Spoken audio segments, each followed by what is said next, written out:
Hello, all of you Swift heroes and Swift heroes in training.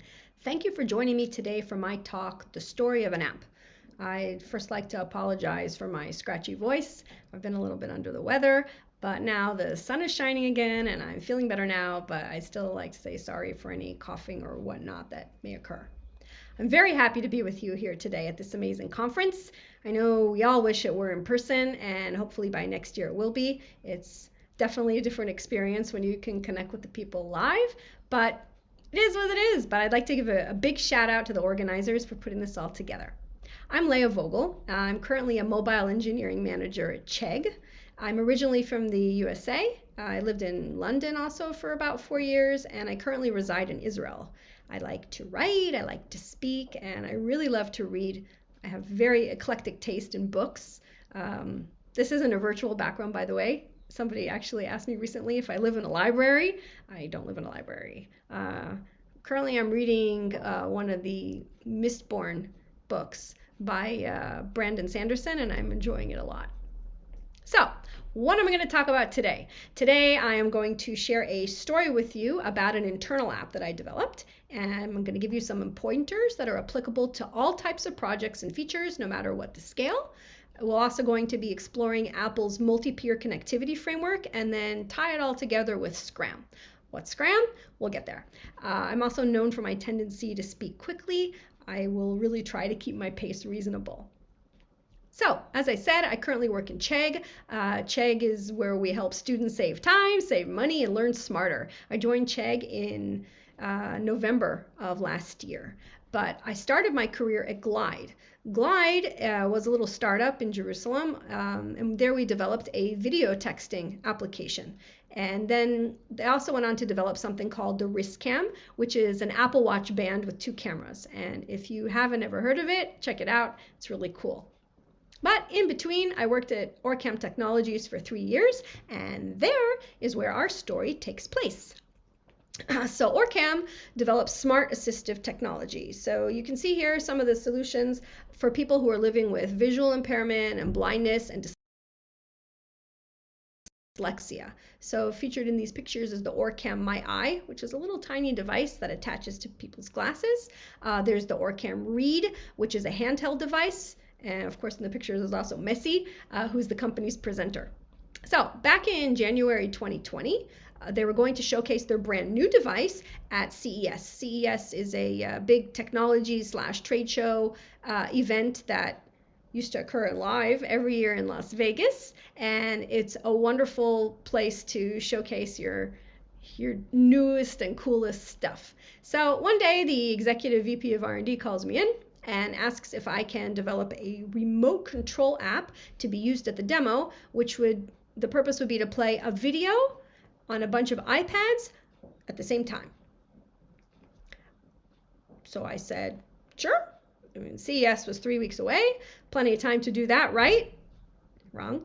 Okay, so after I committed to it, I got a little bit worried about what I committed to because this is something I couldn't afford to mess up.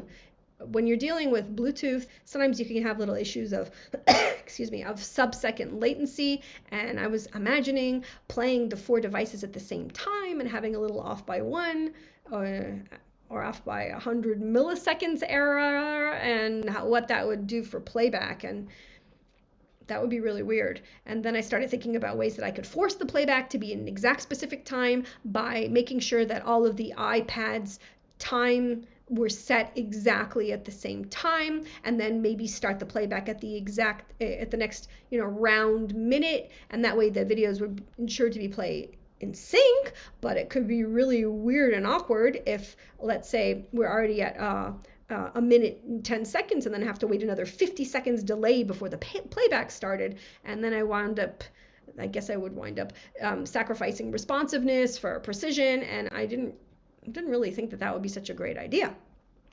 So here I was trying to figure out how to get the timing exactly right and have the devices be exactly in sync, and I consulted with some friends of mine and some former colleagues, and it turns out that I was asking for a solution to something that wasn't even the problem I needed to solve. Okay, so let's pause for a second and talk about this. I don't know if you've ever heard of something called the XY problem, but this is related. So the XY problem is as follows. You want to do X, but you don't know how to do X. But you think that Y is the right solution, but you don't know how to do Y either. So you try to figure out Y, and you start asking for help for Y. And people think that Y is kind of a strange problem to want to solve, but after wasting time and energy, both yours and others, it becomes really clear that what you really want help with is X, and Y wasn't even a suitable solution for X anyway. So that's the XY problem. And this happens when people get stuck on what they believe is the solution and are unable to step back and actually explain the issue in full. But in my case, I hadn't even asked for the complete context for the request I had received because I was so eager to go ahead and provide a solution. So rule number one, understanding the context and the scope is super crucial to the success of your mission. So I went and I got more information. Okay, what you see here in this slide is, this was the newest device that they wanted to show at the CES, and this is a device for people living with impaired hearing. So the scenario was that people with hearing aids that are in a noisy environment where there are many people speaking at once have a problem, because hearing aids have gotten really good at filtering out the background noise and amplifying people's voices, but when there's a lot of people speaking at the same time, it just sounds like chaos. And this is known in the industry as the cocktail party problem. And Orcam developed a device that aimed to solve it. So for the purpose of the demo, 4 iPads would be playing different videos of people speaking at the same time in order to demonstrate the technology that they had developed that filtered out all of the voices except for the one that the wearer of the device wants to focus on. Okay, so that really changed the picture of what I needed to achieve, because all of a sudden this sub-second latency wasn't so important anymore if all of the iPads were playing different content anyway. And I knew how I was going to solve it. With Bluetooth, of course. Why Bluetooth? Well, I had been at Orcam for over 2 years, and that's what I did all of the time, was use Bluetooth. What were we using Bluetooth for? Bluetooth was the mode of communication between these smart wearable devices and the mobile phone. So I was really proficient in Bluetooth at that point. But there's a saying, you might have heard of it, that if all you have is a hammer, then everything looks like nails. So the meaning of this saying is that if you only have one tool, then that's what you see as the solution for everything. So, of course, the task looked to me something I was going to use Bluetooth to solve, because that's where my head had been at for the past few years already. So I went to my manager to tell him my plans for the project, which I must admit I was really excited to be working on. Also, I tend to work well under pressure, and this was something new and interesting and challenging. He, however, did not share my enthusiasm. He goes, "Wait a minute. There must already be a product out there that does this, and there's no reason for you to spend 3 weeks now working on it. So even if it costs a few $100s, it's still worth it." I can't tell you I was happy about that. I can tell you I was not happy about that, because you had this shiny new challenge dangled in front of me and taken away like that. But all right, did what I was told. I spent a day researching existing solutions, and it turns out there's a lot of really great apps out there that do similar things. Actually, what I originally thought I had to do, like share one resource to many devices at the same time, but I couldn't find anything that allowed the flexibility of defining different videos to be played on the other devices. But research is really great, because it's a good opportunity for you to add some new tools to your toolbox. So no more just seeing the nails, because I happened upon a great framework that I had never even heard about. And don't worry if you haven't heard about it either, because I asked friends, many other senior developers, if they had ever heard of it, and nope, they hadn't either. So Multipeer Connectivity, that is the framework that I chose that would be a good solution for my problem. And Apple defines its purpose the best. What is multi-peer connectivity? It supports peer-to-peer connectivity and discovery of nearby devices. And one of the nice things about this framework is it manages and chooses really the transport mode of the data under the hood without the developer or the user even having to think about it. So this is actually a much better choice than Bluetooth, because we could use other ways of communicating, using Wi-Fi and whatnot. Some potential use cases for this framework: chat apps, simple games, sending files and resources, kind of like AirDrop, and obviously the remote control app that I was trying to build. So who are the players in this ecosystem? We have something called the Nearby Service Browser that looks for peers that are open to a certain type of connection, and each peer defines the connection that it's looking for or searching for. It's a string, basically. So I put it in Orcam demo. So I'm now browsing for devices that are open to receive invitations to join a session of Orcam demo.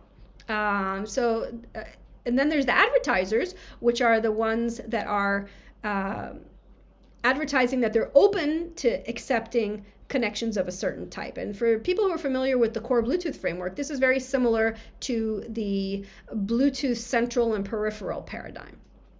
Okay, something else that you need to know in this framework is called the MC peer ID. The peer ID is used as a display name, but not only as a display name, you also use it to send messages to the peer, to the other player. And it's a good idea to persist the one that you're going to be using, because it makes identification and sending messages and reconnection just a lot more seamless. So what do we have? We have the browser. The browser sends invitations to all of the advertisers, and then there are delegate methods for each type, the browser and the advertiser, and throughout the life cycle, which we'll see in a moment. And the browser itself is also considered one of the peers. And in the documentation, it's called the local peer. So you have the peers and the local peer, which is self.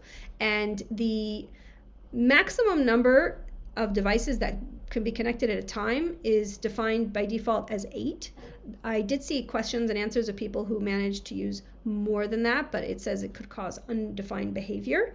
I'm supposed that the proper way to do it, if you wanted to make a larger net of peers connecting to each other, is to do it kind of like a Bluetooth scatter net, where one of the nodes, one of the advertiser nodes, would also be a browser. So at that point, it could add another 7, and then add another 7, using different nodes to expand the amount of networks. Now here we have some of the delegate methods.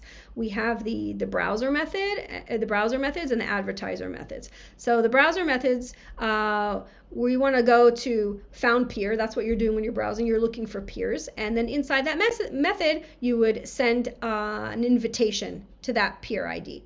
And you also have a method for if the peer is lost, or if the browsing didn't start and the error that occurred. Whereas in the advertiser, you're actually saying, I'm open to receiving invitations. So this is the method where you receive an invitation, and then you have to call the handler and decide whether you want to accept or deny that invitation. So here you have, if you look at my method, I said, yeah, accept all invitations. That's what we were doing there. So if you wanted to discuss the division of the responsibilities between the browser and the advertiser, the browser is browsing, looking for other devices, finds what it's looking for, invites them. The advertiser is advertising that they're open to connections. They receive an invitation, handle the invitation.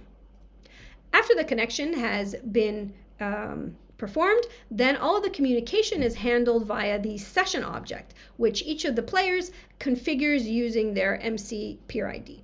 And something important to note is if your app moves into the background when you're in the middle of a session, weird stuff happens, because the framework stops advertising and browsing, and it also disconnects any open sessions. But when it comes back to the foreground, it resumes browsing and advertising, but the developer has to reestablish any of the sessions that are closed. And that's one of the ideas why it's very good to persist the MC peer ID. So here we have some of the session delegate methods. In a session, these are receipt ones, but there's also sending ones. So you can send and receive data. You can send and receive a stream of bytes. You can send and receive a resource from a local or a remote URL, and with a progress indicator. So that's cool. So then you could kind of make something similar to AirDrop. When you do AirDrop, and you can see the little progress of how it's going. So that's part of the delegate method that you get back when you start receiving. And here, you have a delegate method for each type of data transfer that was received.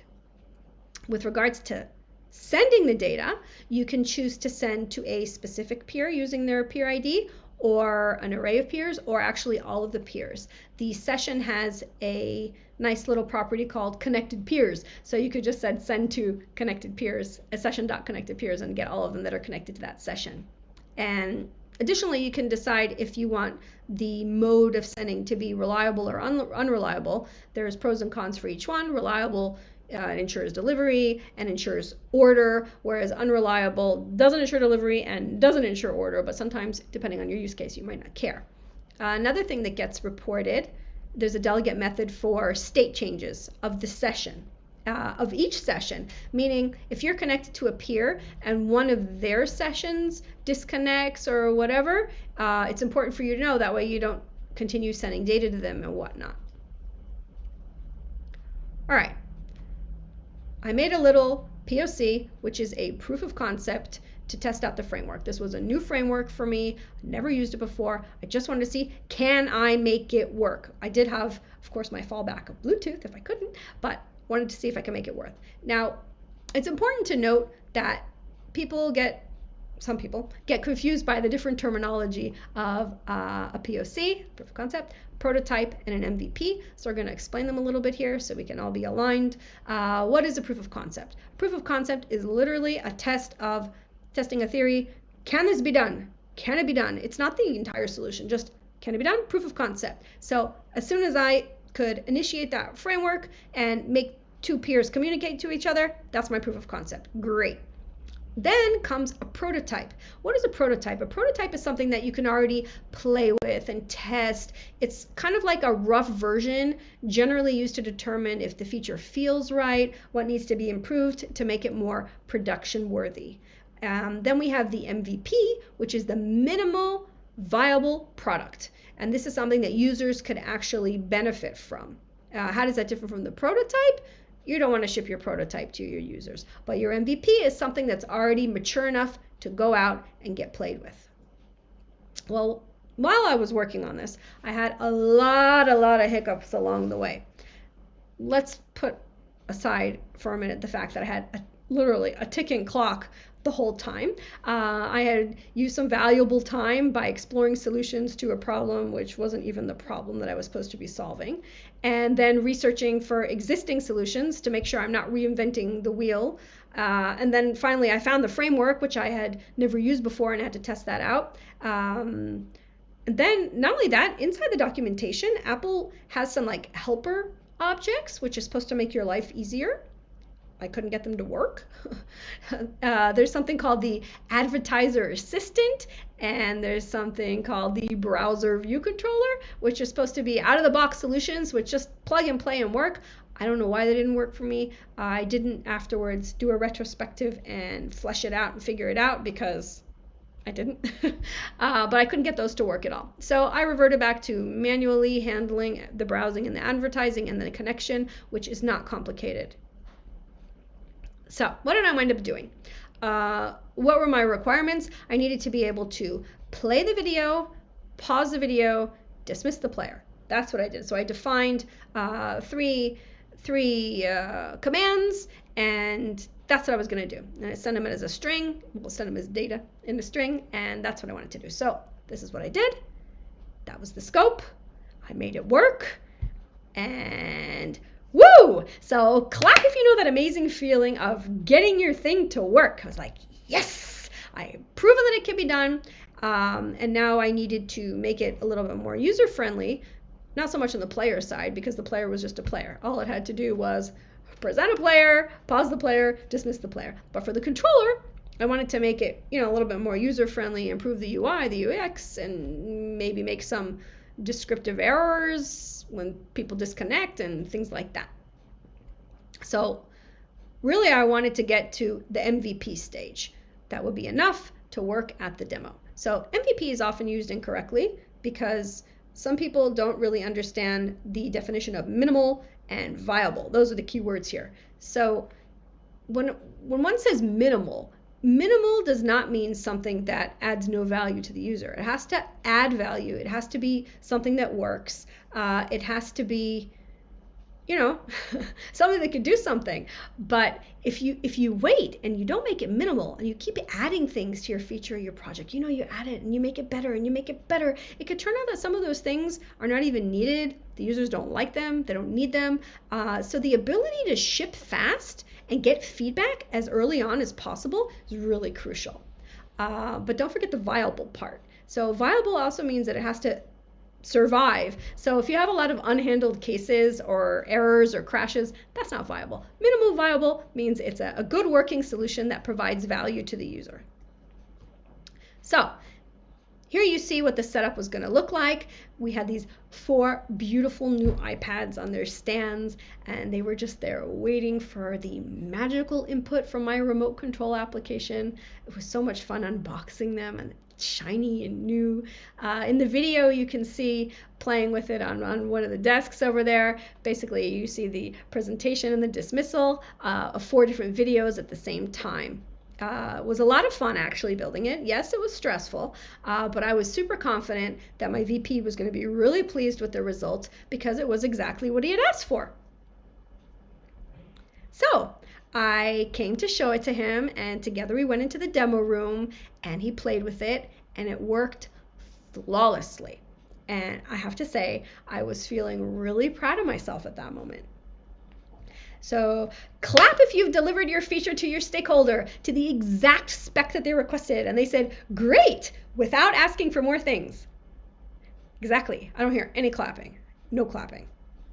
So then he asked me to add the ability for the controller to create different configurations so he could select which video each iPad should play and then be able to switch between configurations depending on which type of demo he wants to do, whether it's going to be a short one or a long one, and he could use different videos of different people speaking, and then the ability to edit the configurations and remove them and allow maximum flexibility. Whoa! I had less than a week until crunch time. Please note, I was not just responsible for doing this project at the time. I was the mobile team lead, managing 7 other developers and their work, and 4 projects that some of them were production applications. And I have to admit, here I got a little bit nervous. Okay, let's take a minute to talk about the project triangle. This is also, you might have heard it be called the project management triangle, the triple constraints triangle, the iron triangle. All of those are referring to the same thing. Basically, you have 3 constraints. You have the time, the cost, which is the budget, and the scope, and all of these affect quality at the end of the day. So it's really unrealistic for somebody to demand them all. Demanding a top quality project in a minimal amount of time, at a very low cost with tons of features. There's going to be some negotiating over there to see about what's actually realistic and where the corners will need to be cut to achieve the maximum amount of quality. So let's talk about the factors in my case. In my case, cost wasn't the factor because it was an in-house project, and it was a given that I'm going to be working on it however many hours that it took, which wasn't going to be infinity because, as we said, there was this big glaring deadline. So the time was also a given. There was no wiggle room there. There was a hard deadline. Sometimes that's something you can negotiate with in a project, but here, no. And we had the scope. So I thought the scope had been defined, but it kind of creeped up and got a lot larger than it was, and there was also no compromise on this. But it does affect quality, not the actual outcome of the quality of the app itself, because that I got to work, but the code quality and some of the things I had to do to get there, but we'll get to that. Okay, if you see here, this is the did receive data method. So here the peers parse the data that they receive incoming. At the beginning of the method, you can see that configuration. I add the option of receiving a configuration. Yes, I did get it all in, all the additional screens and the functionality that was requested of me. So now each one of the devices could receive a new config, and in this config it told it which video it should be playing. Oh wait, how could I forget? There was another added requirement of using the hardware volume button of the controller, not a slider, the hardware button, to adjust the volume of all of the devices at the same time, so they should all be at the same volume, and to be able to make it louder and quieter at will. I wound up using an open source solution to handle it, and it worked some of the time, not all the time, but that's what happens. So when you have the scope creep, that's where the adjustment stage comes in, because one of those pillars of that triangle has got to give. So I did wind up doing some hacky things. One of the hacky things I did was hard coding the device names so each iPad would know its identity. And when sending a config, the controller would send iPad 1, you play video A, iPad 2, you play video B, etc. So I set each peer ID to be the device name I had given it, iPad 1, iPad 2, etc. And I gave very strict warnings to all of the people who were involved in that demo that these should not be touched, because if they were, nothing would work as expected. So this was my compromise on quality at this point. I finally got it all to work well enough for it to be sent out into the wild, wild territory of CES. And off they flew to the faraway land of Las Vegas, and I double crossed my fingers and I prayed that it would all work out. And it did pretty well. So here's an actual picture taken from the demo of the conference. And the demo itself was really impressive. When you see all those iPads set up, and so let's take a step back for a second. Orcam, the founders of Orcam, are the same founders of a company called Mobileye. You may be familiar with Mobileye as a solution inside of your car, lets you know when dangerous things are happening, keeps you safe. Anyway, it's the same founders, and they decided, wow, you know what? We could show off the new device and show this demo at the Mobileye booth as well. So they did. They went and they bought 4 new iPads, named them iPad 5, iPad 6, iPad 7, iPad 8. I guess you guys know where this is going. And nothing worked. Nothing worked. They keep trying. They don't know what it is. They were worried maybe the other demo was interfering with it, but it didn't make sense because they're so far away. What could it be?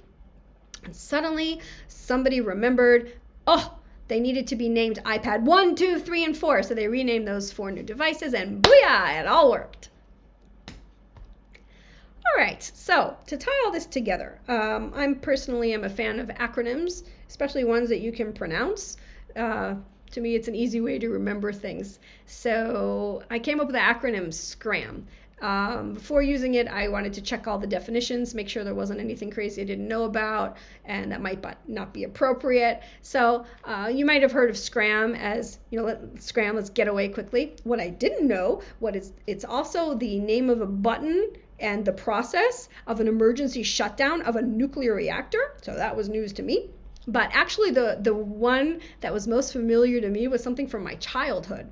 Scram gravy ain't wavy is something that my father, with his degree in physics and mathematics, and who was a senior software engineer my whole life, has been saying in the house since I was little. I just thought it was some nonsense that he made up, but I did look it up before the talk, and it turns out that it's from a comic strip called Smokey Stover, which was written by Bill Haldane, and he used this word, and actually one of the other words that he used the whole time was foo. He called his character, which was a firefighter, he called him a foo fighter, and would write things like, when there's foo, there's fire. So scram gravy ain't wavy.